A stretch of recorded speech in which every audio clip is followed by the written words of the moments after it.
Neros, while Nully Secunda banned out the Ishtar and the Golem. Okay. So no more Golem shenanigans. Very interesting. Very interesting. I don't know what to expect. Like, PL's bans are kind of weird all the time. Like, they're banning, like, they usually always ban like a Maulus and something else. Sometimes a Maulus and a Scimitar.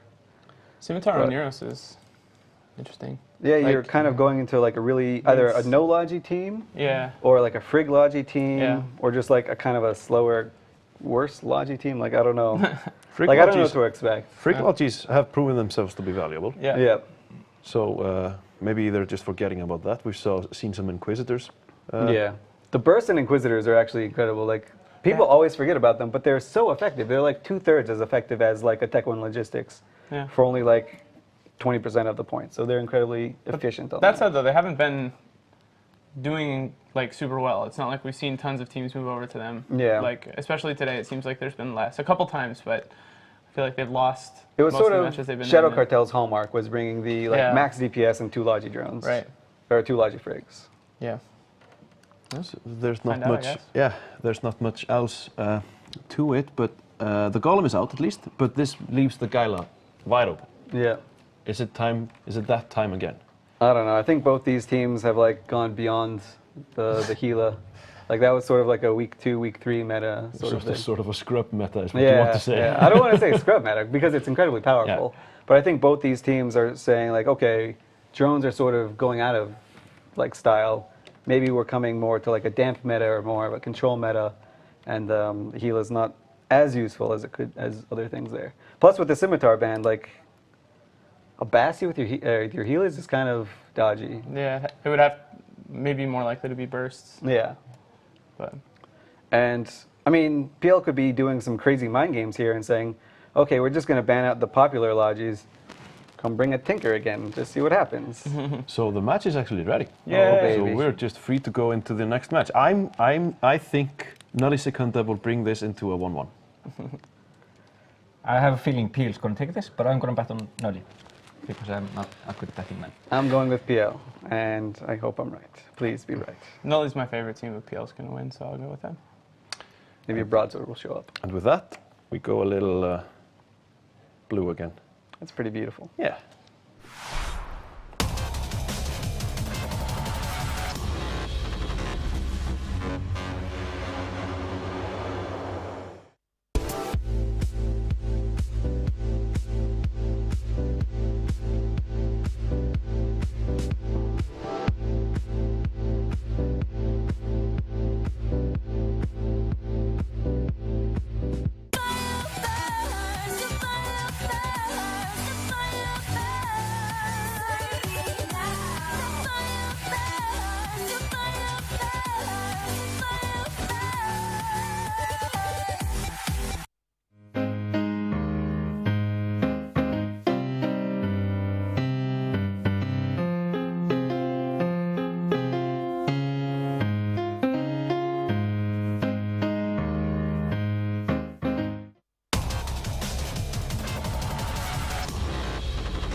Nerds and nerdettes, welcome back to the action in the commentary booth with Apophany and Sir Scribbles, and a crazy cool setup from Pandemic Legion. They have a Paladin Marauder, I'll call it the Tractor Comp because it's bonus to Tractor Beams, with 2 Dominixes and Eos and 3 Vexes. Tell us about that Nully team, Scribs. Nully is fielding something that they've flown before, actually. In their first 2 matches, they're going with double Eos, double Gila.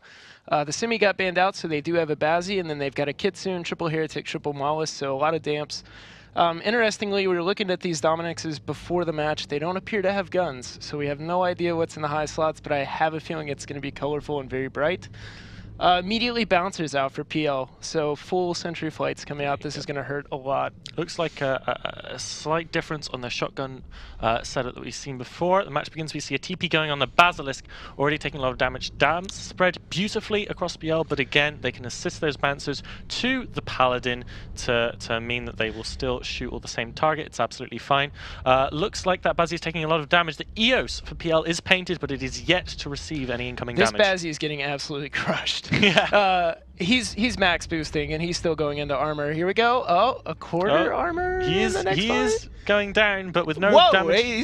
he's not going down. He's yes, gone. He's deleted. That is a dead basilisk. I could not ceased to be. It has run down the curtain and joined the choir invisible. Meanwhile, they've decided to retaliate by shooting an Eos finally. So Pake in the Eos is taking damage. He's still got shields yet, and meanwhile the Eos of Ajax on the Nully side is also getting melted. Yeah, I mean, we don't have any reps on the PL team. All that damage is permanent. Nully have lost their basilisk, so all that damage is permanent. Eos going down for Nully. The Eos for PL still amazingly not taking that much incoming damage. How are Nully failing to apply their damage? That is a really good question. I mean, their drones are mobile, so they're going to have lag between getting to different targets, but not this much lag. Pake in the Eos, I don't know how he's tanked, but I'm going to try and buy the fitting after the match. The Eos does have a bonus to its local rep. It's probably got an AAR helping it, survive for as long as possible. They're but you haven't seen... team. Second Eos now going down for an elite. That's all their links gone. That's more than that. That's their hopes gone. Because with that Eos, they now have 2 Gilas to take down double Dami and a Paladin. That's not going to happen. I kind of hope this Eos of Pake dies because he must be super troll tanked. And they've decided... Oh my goodness. Whoa, Kitsune getting near volleyed there by the bouncers. And finally Pake is going down. Yeah. He's in structure. He's not going to make it through. And they're going to try for a Vexer, but they just don't have that much left. And it looks like a boundary violation. This is the same Eos that has earned PL such incredulity in their previous message. It's the one that died 417 milliseconds after the timer in the Shadow Cartel match, after they lost their Heretic. More smaller support ships going down for Nully. PL seem to not really care about killing the Gilas. They're going after the support instead. Even now, I think it's pretty much impossible for Nully to win, given that even if they killed all of the PL team, breaking a Paladin with 2 Gilas, it has a huge armorette bonus. That Paladin can tank for days. Yeah, that is really interesting, and I feel like the Dominixes, they dropped the sentries. This is, Elise was talking about the throwback metas. Here you go, Dominixes. This is one of the only times we've seen them used this successfully in the entire tournament. That is beautiful. The Dommy nuzzling into the back of the Paladin. They're intimate, those three. You can tell they know each other. And Forlorn and the Vexer might die. I mean, 2 Gilas is still a respectable amount of damage, soon to be 1 Gila. But holy cow. I kind of wonder... I wonder what the Dommies were here to do that they didn't get to do. They weren't forced to do a whole lot other than just sit still and drone away. I mean, that's going to be great for PL. I mean, they've shown this setup, but they haven't shown specifically what they want to do with the Dommies, whether they're new fit, whether they're smart bomb fit, whether, half and half, whatever the case may be. I think this is a really optimal outcome for PL. They knew coming in that they'd have to show this setup that's a bit different from setups that they brought before, but, they've still got that bit of secrecy. Nully now, they have lost a Gila, second one's about to go down, and another really fantastically strong showing here from PL, meaning that I believe PL have won this best of 3. They have won the best of 3 series, so Nully will be knocked down to the elimination bracket. They're not out. They're going to try and style on this Heretic, and they did successfully. But Nully is not out. They're far from it. This was a pretty strong team comp for them earlier in the tournament. I think maybe they realized it was a mistake to field the same thing again, but more importantly, PL just confusing everyone, which is fantastic. I was really happy to be confused when they landed on grid. And it looks like they're preserving these mollusks for either sentimental reasons or for augmented drones. It's going to be pretty hard to hit mollusks, even with bounces. There's no TPs on them, making that job even harder.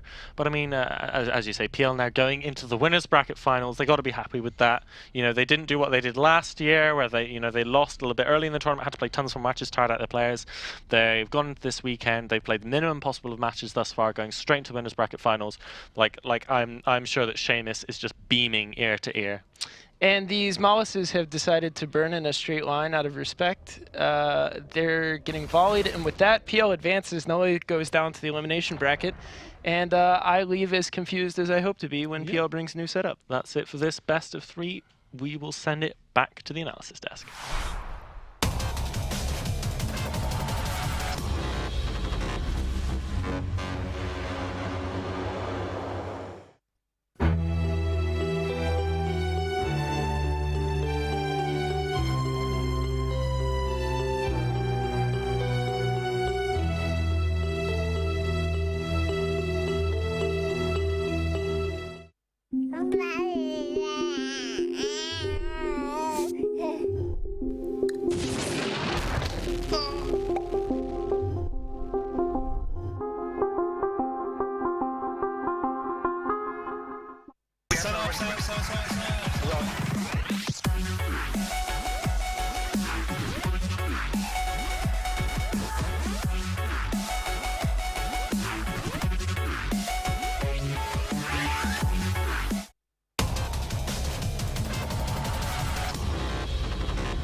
Nolly Secunda have been knocked down into the elimination bracket with that, and we're a little pink in celebrations last morning of that.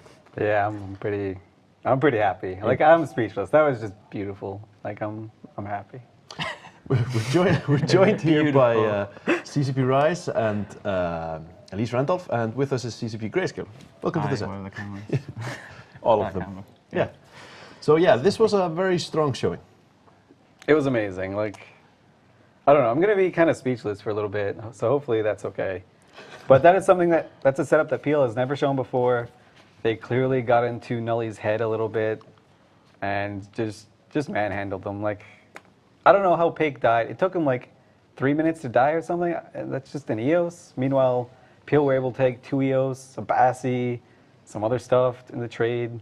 Yeah, why was that? I have no idea. But it was really strange. It was really strange. There wasn't anything keeping them from doing damage, was there? No, there was no Like Logi, there was no Tinker, there was no rep drones. There was like some time for Helis to, the medium drones to get across the field, but that should be minimal. And then he was just really tanky. Is he just the obvious primary? So he's I guess so. That could be it, because Pake is like, as Apothene was saying in the commentary desk, he's the pilot that survived like a few milliseconds. And it was their only links, right? Probably, yeah. I don't remember the setup too well, but I think so. I think so. I think they were just like Vexers and some Dummies and Paladin. Yeah, I think so too. Let's go with that. Because they didn't have a lot of points because of having Dummies. But it was a very, very convincing victory. 2-0 in the series, and they take the best out of 3. With, like I said, Nully going back down into the losers bracket. And they will, however, need to play again another match. They have a match against Nully. Nully have a match against the... Yeah, okay, so they have against the winner of Ronin and Hydra. Oh, that's going to be a hard day for... No, wait, I'm lying. It's the winner of Afterlife Triumph. Oh, well, so they're still going to have a hard day. They're going to have to go through either Afterlife, Their day didn't get any easier. And they had to go through PL, so that's brutal. Like, I don't know what you do. That actually sounds like a good next match. I like the Afterlife, Tri, Nully, like contingent. Like they're all incredibly strong. Like, if you throw any of those teams back to Alliance Tournament like 8 or before, I think they just dominate wholeheartedly. So yeah, I mean, now the only thing we can do is wait while the teams get ready for the 3rd match of the other series that's going on, the best out of 3, the final match between Tuskers and Camel. Yep. And there are bound to be some other ships exploding there too. They're bound to be. Seems likely, yes. Seems likely. Let's take that and talk about how you make spaceships to explode. That's a good feed into that, isn't it? Or build spaceships even. Or build them, yes. That's also things we do. So we recently overhauled the industry system. Yes. Yes, we did. That was a very good decision, so I've heard. There were some issues with it in the past. Yeah. And the UI in particular it had some usability concerns, the old one. And there were some things about the way the system as a whole worked that were not as intuitive as they could have been. So we decided to, give that a bit of a spruce up. We spent 6-7 months this year working on this up to the Quartz release we shipped in July, which went reasonably well. Yeah. We've actually so this week, one of the things I've been doing is doing some retrospectives on some of the things we've been doing internally. So like sitting down with all the designers and looking at what happened and getting some numbers and getting some data and like reading the forums. I did a feedback thread in the Science Industry Forum, which is still going. I'm going to read again when I have more time. Had a busy week. I'll get back to you guys, I promise. And like bringing this all together and then having like an evaluation of how things have gone, which so far I think has been pretty positive. Like we're getting, the numbers look pretty good. The feedback there's lots of things people want fixed and tweaked, but for the most part there's not a lot of... Yeah, I think like one of the only like huge gripes that people have is they couldn't rescale the UI. So when people are like complaining about the UI, you probably have like the core mechanics down pretty strong. That, and people are really happy that T2 BPO owners are like a lot poorer now. That's an ongoing process that we're still evaluating the status of, and that could go either way, but probably that way. Well, for right now, they're super happy. That's good. I'm glad people are happy. Yeah. Also, based on what we've been going over this week, it seems like not only are we in a pretty good place now, but we're in a really nice place to continue to kind of iterate and spruce, like going forward. Like we're in a good position to make whatever changes are necessary to make it even better. Yeah, we've done some data. I got some notes and some Actually pictures. printed I charts. prepared stuff. I'll get the charts in a minute. Oh, sorry. I'm gonna do so the headline. I know so CCP Uterbium is in the middle of writing a dev blog, which is a labour of love, and I don't want to steal his stats because he'd be very sad and he'd probably surrender at me or something. So like the headline stats basically is the total job minutes are down, like the number of minutes done. Like I compared the stats from June to the stats from August, like normalised for the lengths, whatever. The job minutes are down, the job count is up, and the number of characters involved in the industry is up. So more people are building stuff? Is that like the TLDR? Yes, That's nice. essentially, yes. Okay. Which is good. The job stats, like the job minutes, obviously there's some faff because we changed a lot of the build times. So it's hard to see how that shakes out exactly, but on the whole, activity is up.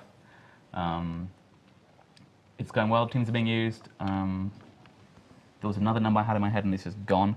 That happens. It happens. Here's some graphs. Brain I want to farts show some happen. graphs because there was some concern when we were discussing this with the players that this was going to destroy high-sec industry and everything was going to move to null-sec and you won't be able to compete anymore. I did some lovely math. Here is a graph of job count. As you can see, June is blue and August is red. And you can see jobs in null-sec went down slightly and jobs in high-sec went up slightly over the transition. And for the minutes graph, I'm trying to get this in the same place. There we go. This is job minutes. So you can see there's actually more minutes being done in null-sec now, which I probably, given that there's less jobs to do to longer build jobs, like more capitals and stuff, and slightly fewer in high-sec. This is percentages, obviously not absolute, but you can see that high-sec is still pretty healthy from a manufacturing point of view, or a general science point of view. So that's good. We're happy with that. I'm happy we had graphs. I'm happy they're on paper. I was thinking of bringing down my iPad, and I was like, this is going to be fiddly, and I have to glare and stuff, so paper's cool. I kind of now want to do some kind of, like, Josh Fozzie has to, like, do a whole match on paper, like, hold the thing up and, like, move stuff around. We can get him a whiteboard, and he could, like, draw his commentary and hold it up or whatever. We do some stop motion we stuff. could like hang a whiteboard on space here behind us and just draw on that. That'd be great. I think board. we could call it a space board. I'm sold on it. Sold. Good at names. So I want to take this discussion and move it into the bands for the next match because we have a tournament going. But so for the last match of the Tuskers v Camel Empire, Tuskers banned the Sleipnir and the Ishtar, and the Camel Empire banned the Gila and the Rattlesnake. All right, so we're approaching serious country pretty seriously fast. So apparently I was horribly wrong about the Gila being kind of like a last week meta because Nully took it and they're a great team and Camel are afraid of it, so they wasted one of their pivotal bans on it. I don't know what to expect actually. Like they banned the Rattlesnake team, which is really strong, and we saw today that the Rattlesnake is amazing at doing a variety of roles. We saw it in like a Tinker role, we saw it in a 2-core role, we saw it in a 3-core role. So it's very versatile. So getting that out of the way I think is strong. Was there Marauder bands anywhere there? I didn't hear for... No. Sleipnir, Ishtar, Gila, Rattlesnake. Marauders are all there and Damps are all there, Yeah. which is really, really risky to do for both those And teams. the Camel Empire Shotgun banned out versus the Dams. Tango and the Loki for both of the last two matches, I mean. And now they're open. Maybe something happens with that. Yeah, maybe so. A lot of possibilities. There are a lot of possibilities, a lot of unknowns. Who do you think is So going to many take... darn spaceships in the Yes, I heard you say that before. So, who do you think is going to take the series? The Tuskers or the Camel Empire? I don't know. I mean, if I'm Tuskers, I'm thinking Camel Empire is going to want to go to like a very good, solid control team. And even though I let all of the Marauders through, I just let them through because I have an answer for it. I don't know what that answer is, but that's why they're playing and I'm not, basically. So, I mean, I don't know what you do. Like, this is a tough choice. But I still say that Camel are going to take some sort of control team, lots of Mala Celestis sort of things. And Tuskers are probably just going to go with like an all-out DPS, like Rush Kite team or something. Like that would be what I would expect because it can break Marauders, it can break Tinkers probably. So you think no Marauders on either side? Man, when you say it like that. Control versus Rush. Yeah. Okay. I'm gonna go for it. I'm banking it. Control versus Rush. The Golem is open too, so Yeah. No one's gonna take if it. that- They're both scared. All right. Probably. that's a little encompassing when you say all the Marauders are open, that the Golem is open. I realize that, but it's still a handy The Golem fact. is incredibly powerful. Yep. And man, I'm so like waffling on my own decisions here because there's not that much time between matches. So maybe they ideally want to take like a control team or something, but they just said, okay, we just got stomped. Let's just take our team, but a little bit better. Or maybe we just made a wrong choice. So we'll ban the Rattlesnake, and then they have nothing else for it. So I don't know. You're not going to figure it out. I'm going to talk myself in the circles for Can the you next like just- 45 minutes. Can you be okay with that? I guess I'll accept it. Like Alright. the high from PL winning is just like messing with my brain. Do you want to cast your vote on this, Grayscale? Camel Empire have sort of come in with a storm. No, I caught the last match, but not the first one of the series. I was doing graphs. I think Tuskers looked stronger in the last match. I think they're better decision making. So I'll go with them. I actually think, despite, I wrote down that Camel will take the series, and I have to stick with it. But I'm sort of starting to waffle on that too. Yeah, there's something in the air. There It must be like in an the air air. of smug or something that's just making people go crazy. Air of smug. It. I like this. We have to. Like we have to. No, you don't. You don't. don't. I drew a special picture for CCP Gargan. It's only for him, and Well. he can't share it. Or I won't show you any more pictures. Can I share it? No. We can't. Let's just say that there's a quote here that says, "I love Eurythmics," and I love that. Eurythmics are a good band, Yeah, they're great. but that's wonderful. That's wonderful. Thank you. for And your- therefore, You're welcome. The Camel Empire's going to win. So yes, I am going to say Camel Empire is going to win. They'll take it. Because of the Eurythmics. Yes, cool. Because of that. Yeah, I think Camel Empire are going to win too, but I have no idea how they're going to win, and they're probably just going to take a Paladin and make me look dumb. So, Maybe that's Paladin when the Golem's up. Is the match ready? no. All right. okay, so I can talk myself Yeah, in you, circles. you can Yeah. keep talking in Okay. circles. That's what I was I leading think you I towards. convinced myself for a minute that we were ready to go. And I was like, So, yeah, I've changed my mind again. okay, great. Camel Empire hate damps again, and they're all about their super fast mega drones.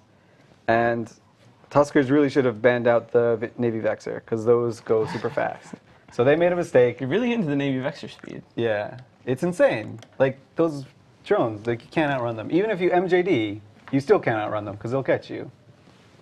And We should have MJD and drones. That's a good idea. that would be I'll kind do of, that on Monday. Nailed it. kind of ridiculous. So I guess it would work. Someone in chat brought up drones that shoot missiles, which also, We had those. do we? We had them. Ah. Fighter bombers. Yeah, fighter bombers used to do Ah, that. right. Tass yeah. strangled me gently. And I was took going to him out say, of them. it sounds Yeah, they like did kind of make the things thing blow to up. make him more mad than any other It was a thing. beautiful, beautiful hack. Yeah. But it wasn't a good idea. Have you managed to change decisions again? Yeah, okay, so I'll get to it. Camel Empire are going to take Navy Vexers, and they're probably going to win with them, because those drones are super fast. I can't argue with that. I'm going with fast drones. Like, this is full on crazy. Like, I don't know how that's a good argument, It isn't. but that's what they're going to do. As the master of bad arguments, I can Yeah. attest to that. But it's an interesting thought. I think we need to.